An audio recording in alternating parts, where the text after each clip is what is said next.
The idea begins on Earth and the dividing line of two major civilizations, India and China. It has profoundly changed both, as well as every other country in the Far East. The idea is Buddhism. Its greatest influence in terms of area, population, and duration has been in China, where it went through a splendid transformation. It was about 500 years before Christ. A young Indian prince, Gautama Sakyamuni, was deeply disturbed by the bondage of human existence. Birth, age, illness, and death.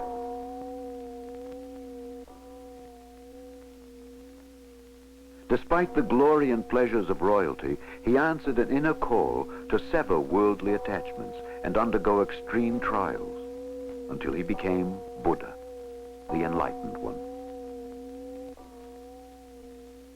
Buddha saw life as a stream of countless individuals going through endless rebirth, every life the result of former lives, and every fate the effect of former good or evil deeds. Within the cycle of rebirth, suffering is inevitable. To attain liberation is to break away from this cycle and enter into nirvana, an inscrutable state of absolute transcendence. How can one reach this state? Buddha's answer in its simplest form was moral conduct, deep contemplation, and intuitive wisdom. Buddha's teaching has been compared to rafts crossing the sea of suffering to reach the shores of nirvana. There are two main schools in Buddhism. The one stressing personal liberation is called Theravada, or more popularly Hinayana, the lesser vehicle. And the one stressing universal liberation is called Mahayana, the greater vehicle.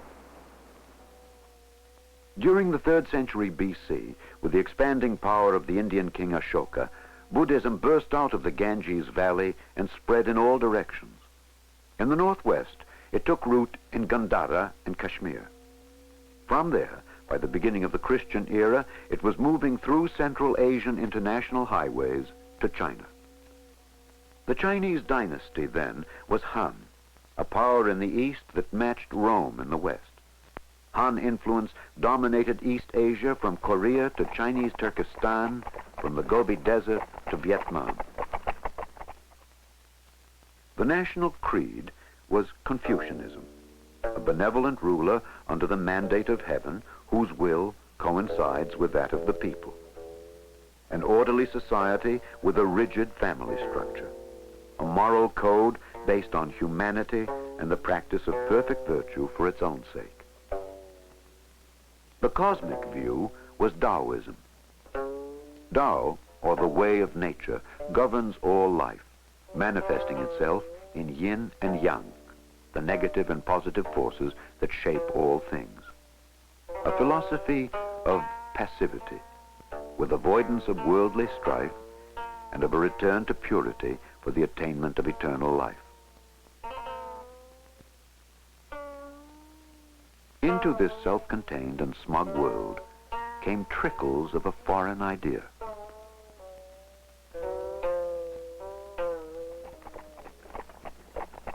The White Horse Temple, reputedly the first Chinese Buddhist monastery, was founded on the legend that Buddha appeared as a golden deity in the dream of Emperor Ming. The earliest historical mention of a Chinese Buddhist community occurred in 65 AD. By the middle of the 2nd century, Buddha was worshipped in the palace along with Taoist deities. But not until the period after the collapse of the Han Empire did Buddhism gain real momentum in China. In the north, under the invading Turkic and Tibetan tribes, incessant warfare, chaos, and misery provided a climate ripe for a religion affording physical and spiritual refuge to the masses. By entering monkhood, common people escaped military and labor services as well as taxation. Non-Chinese rulers, unshackled by Confucian and Taoist traditions, embraced this non-Chinese faith to ensure their victory and prosperity. They listened to advice from monks who exercised a restraining influence over wanton killing through the preaching of compassion, thus endearing themselves to the downtrodden Chinese. In the south, where the Chinese court found haven, uncertainty and frustration favored the growth of metaphysical speculation. Neo-Taoists considered inactivity as virtue and non-being as the origin of all things. The sage must identify himself with non-being, which is oblivious of self and others, life and death, right and wrong. This seemed to mirror the basic Buddhist ideal of emptiness. Thus, a sympathetic dialogue developed between the learned monks and the literati, whose influence enabled Buddhism to gain converts among royalty and the rich. In the chaos of 4th century China, the philosophical foundation of Chinese Buddhism was laid by a few eminent monks such as Dao An, who merged two main currents of Buddhist thought, the practice of meditation and the doctrine of emptiness. His disciple, Hui Yuan, likened the indestructibility of the spirit to the endless transmission of fire from wood to wood, and argued at court that monks be exempt from bowing to the emperor. Another eminent monk, Dao Sheng, propagated the fundamental Mahayana tenet that all sentient beings possess the Buddha nature and are capable of becoming Buddha. He pioneered in the belief of sudden and complete enlightenment after a long process of religious training. And Buddhism began to change the Chinese landscape. The strategic point for transmitting Buddhism into China was Dunhuang, where the northern and southern overland routes met. As early as the middle of the 4th century, cave temples were carved out of the hills to serve traveling monks and native believers. Eventually, this became a center of devotion for the next 1,000 years, and a depository of Buddhist art to this day.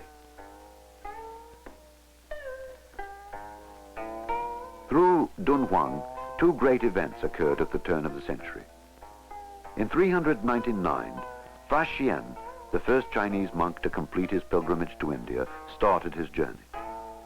In 401, from Kucha, the high monk Kumarajiva traveled to the capital Chang'an to begin his monumental project of rendering into Chinese some of the most important Mahayana scriptures. The Chinese traveler survived untold hardships to reach sacred sites along the Ganges and study holy teachings at the source. Later, he sailed to Ceylon for a short stay. Then, after 200 days at sea, he returned home in 414. By that time, the north had been unified by a Turkic tribe whose emperors identified themselves with Buddhas. The founder of this Northern Wei dynasty encouraged the erection of images and temples and invited a monk to be imperial advisor. However, a Chinese Taoist and a Confucian minister convinced the third Northern Wei emperor that Buddhism was a fictitious foreign religion. Thus, the first of three great persecutions of Buddhism in Chinese history began. In 446, a drastic edict was issued to destroy all stupas, paintings, and sutras, and to execute all monks. Restoration came swiftly after the ruler died 8 years later. The succeeding emperor considered himself the reincarnation of Buddha and appointed Tan Yao the chief of monks in 460. As a symbol of the permanence of Buddhism, he created the cave temples of Yunkang. In the first group of caves appeared 5 gigantic Buddha figures representing the past emperors.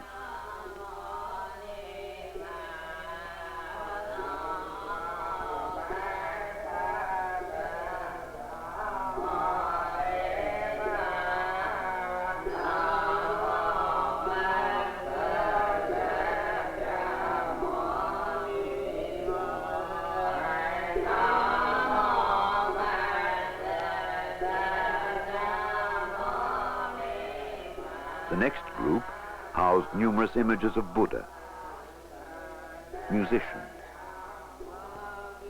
and donors, and bodhisattvas who refrained from entering nirvana in order to save other sentient beings.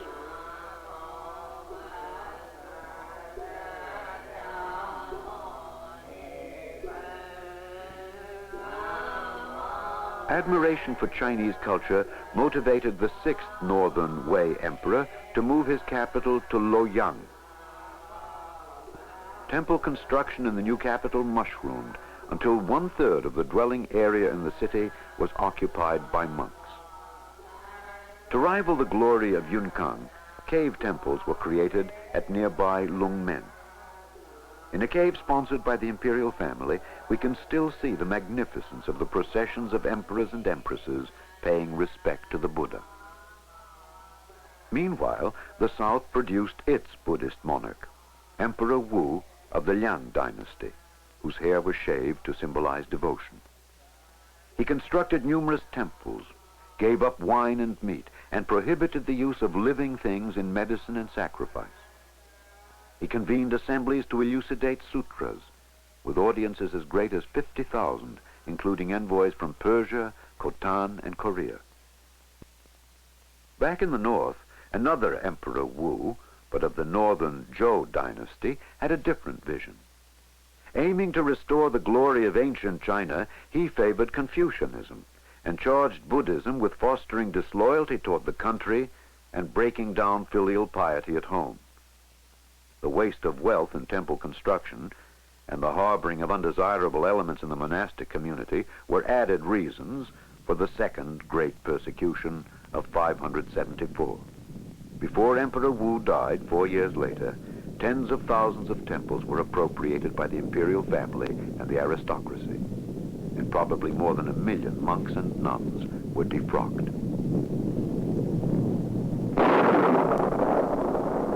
The storm was brief. The founding by Emperor Wan of the new Sui dynasty in 581 ushered in the golden era of Chinese Buddhism. Calling himself Emperor, disciple of the Buddha, he used this religion as a binding influence in the reunification of North and South. His fame attracted envoys from Japan and Korea to seek Buddhist teachings. The year 600 marked the beginning of China's role as the light of East Asia. The dynastic change from Sui to Tang in 618 did not affect the progress of Buddhism. The second Tang emperor, Taizong, professed to be a Taoist and based his governmental structure on Confucian principles, but he relied on Buddhism for gaining popular support and for the spiritual welfare of the empire. Tang's influence extended far beyond its boundaries, and many pilgrims reached India to seek original scriptures. Among them, the most famous was Xuanzang, who began his journey in 629. Surviving many perils in deserts and mountains, he finally reached the Indus Valley, sailed down the Ganges, and saw the Bodhi tree under which Buddha attained enlightenment. His fame spread throughout India as he traveled and studied. He was honored by the king.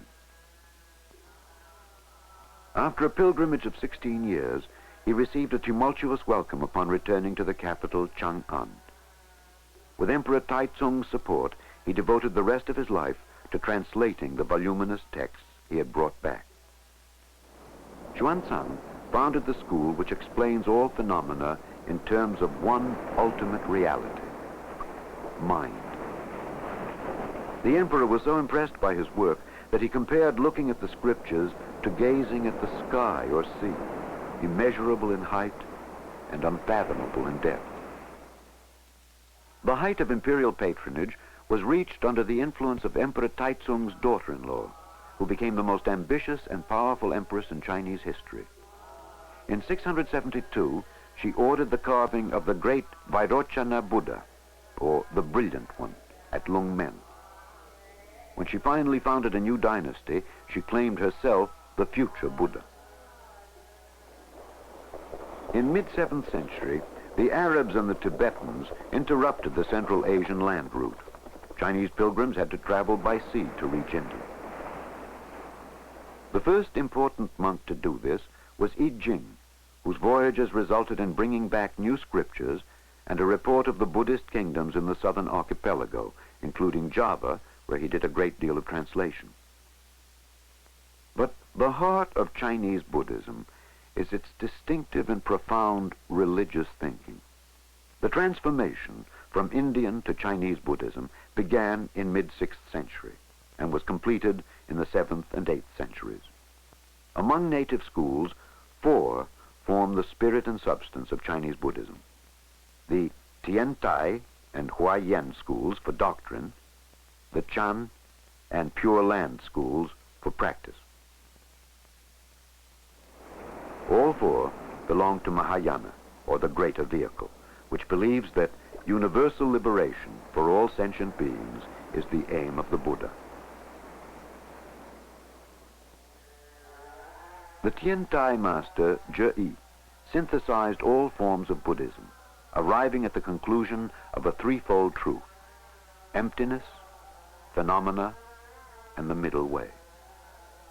All things have no reality and are therefore empty. They enjoy temporary existence as phenomena reached by the senses. Every existence is empty and temporary at the same time, with the truth of the middle way. Therefore, the whole cosmos, with its realms interwoven and interpenetrated, may be present in a grain of sand or the point of a hair. Cryptically, one thought is 3,000 worlds, which might be interpreted as, in every instance of thought, all possible worlds are involved. This one in all and all in one doctrine leads to the idea that Buddha nature is to be found in everything, from the biggest to the tiniest. Therefore, all beings can be converted to enter the path of the Buddha, as proclaimed in the Lotus Sutra. Lotus, the symbol of purity, rises from the mud but is unsullied. The Huayan school concentrated on the Garland Sutra. Its founder was Fazang. His most famous sermon used as an analogy a golden lion in the palace. Gold is the symbol of principle, and the lion is the symbol of phenomenon. The principle has no form, but may assume any form. The eyes, ears, and hairs are all gold, as is the whole lion. So the whole lion is in the eye, the ear, or even a strand of hair. This is the doctrine of interpenetration and mutual identification of all phenomena. It was recorded that Fazang used mirrors to illustrate this concept. As the Buddha figure in each mirror is reflected in every other mirror, so each individual phenomenon embraces every other phenomenon. Thus, the Huayan school proclaimed that the entire universe arises simultaneously through reciprocal causation. The one is the many is one. It spread the belief that all things are manifestations of the same supreme mind. Religious philosophy is probably never as readily acceptable by the masses as religious imagination. The enchanting picture of a pure and happy land presided over by Amitabha, the Buddha of infinite light, who responds to anyone meditating or calling upon his name in good faith, is irresistible to people who toil and worry. Thus, the Pure Land school became the most popular in China. The Pure Land Sutra describes how Amitabha vowed that anyone with absolute faith in him shall be reborn in his Western paradise. His chief minister, Wan Yin, who in later centuries evolved into the female goddess of mercy, looks in all directions to save people from suffering and danger. As the Bodhisattva of infinite passion, he can assume various forms to carry out his mission. He is sometimes depicted with 8 or 11 heads, or with 1,000 eyes and arms, the better to see all and to help all. The main proponents of this school were Dao Zhou and his disciple Shan Dao. They promoted the practice of Nianfo, or uttering the name of Amitabha with an undivided mind to assure rebirth in the Western paradise, as well as the practice of chanting sutras, worshipping images, meditating on and singing praises to the Buddha.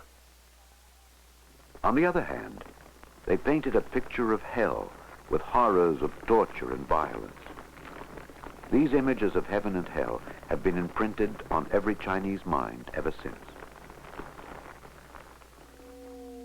The most important Chinese development in Buddhism is the Chan or Zen school. Chan is intuitive meditation with strict discipline, through which one's Buddha nature can be revealed. Legend has it that Bodhidharma, the first patriarch of Chan, crossed the Yangtze River on a reed branch to the north, where he sat in front of a wall for 9 years. The story illustrates the emphasis of Chan on inner enlightenment, without words, images, temples, or sutras. The argument among believers over gradual enlightenment versus sudden enlightenment split Chan into 2 sub-schools, the northern and the southern. The 6th patriarch, Hui Nong, and his disciples championed the idea that intuitive wisdom and enlightenment come suddenly. This southern school eventually prevailed over the northern. Chan masters differ in teaching. Some use enigmatic utterings, gestures, or acts ranging to the extreme of scolding and beating. Some use the case method of question and answer. Some practice meditation in silence. But all consider words a poor medium and logic self-defeating. After all, everyone has within himself the Buddha nature. One only has to awaken it, to attain a sudden flash of insight for the unity of all existence in a great tranquility, the true emptiness. While intellectual followers of Chan lived in simplicity, the popular Buddhist church catered to imperial favor and attracted the multitude by staging celebrations and memorial services, and by offering vegetable feasts, storytelling lectures, and colorful festivals. Such activities exerted a tremendous influence on Chinese folk art and literature. By the 9th century, the wealth and power of the church had nurtured corruption within and incurred hatred and jealousy without. The form prospered, the substance decayed. The government, weakened by rebellions and misrule since 755, looked hungrily at the loss of revenue resulting from the tax-exempt status of the church. This brought about the 3rd great persecution of 845, which spared only a few temples. In all, 4,600 monasteries, 40,000 temples and shrines were demolished. 260,000 monks and nuns were defrocked, and 150,000 slaves taken over. Hundreds of millions of acres of temple land were confiscated, and an untold number of gold, silver, bronze, and iron images melted. Although the next year the emperor died and revival began with the new ruler, this persecution nevertheless marked the end of the golden period of Chinese Buddhism. Tang ended in 906. In the next half-century, 5 dynasties and 10 kingdoms once more engaged in chaotic struggles. Declining Buddhism served only to shore up the dreams of the temporary rulers and to give solace to insecure people. The brutality of life sharpened their yearning for rebirth in the Pure Land. The popularity of Guanyin amounted to a universal begging for mercy. The desire for multiple copies of sutras, spells, and images must have spurred the invention of block printing sometime during the 7th to 8th century. The oldest extant printed book, dated 868, was of excerpts from the Diamond Sutra, distributed freely by the donor as a memorial to his parents. A landmark in the history of printing was the 10th century edition of the Chinese Tripitaka, or complete Buddhist canon, printed from 130,000 engraved blocks. It was ordered by the founder of the Sung dynasty, who reunified China in an uneasy peace with northern non-Chinese powers. This set is a later edition that retains the same scope and form.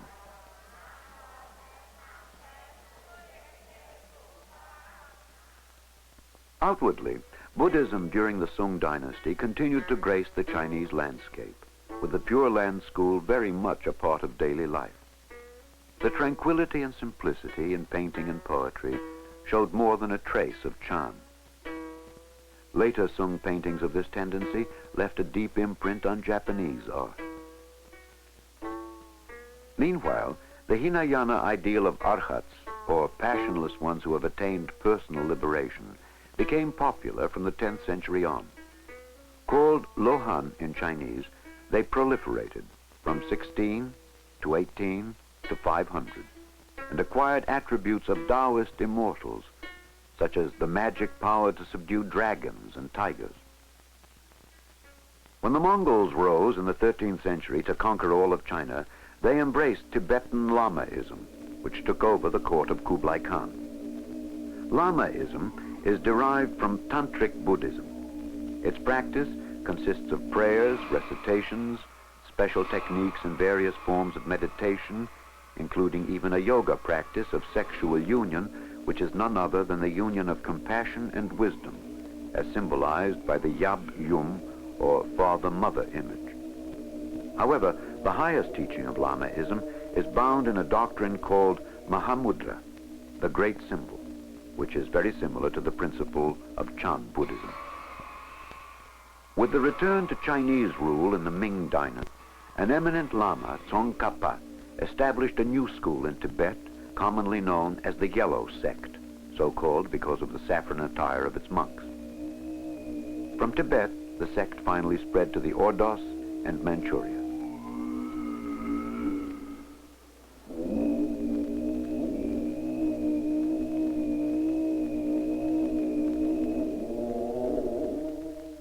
Based upon the adage that different paths lead to the same goal, the Chinese tendency to synthesize and harmonize has succeeded in merging Buddhism with Confucianism and Taoism. In the process, Buddhism has relaxed the rigidity of Confucian ethics and checked the abandon of the Taoist surrender to nature. It has extended the Chinese compassion for humanity to all living things.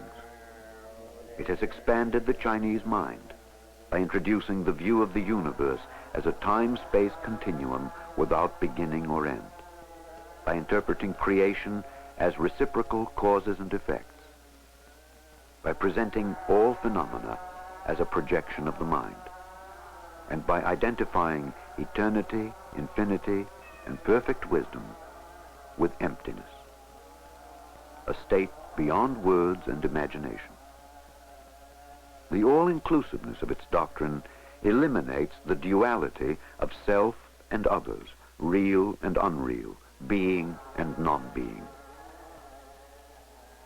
As mountains, deserts, and oceans cease to act as barriers in the transmission of ideas, the whole span of human drama, from the travels of Central Asian monks on ancient silk routes to the maturity of Chinese Buddhism, has become perhaps merely a chapter in the development of world Buddhism, which, enriched by all other faiths, will meet the challenge of present-day needs and contribute to true peace in the mind of man.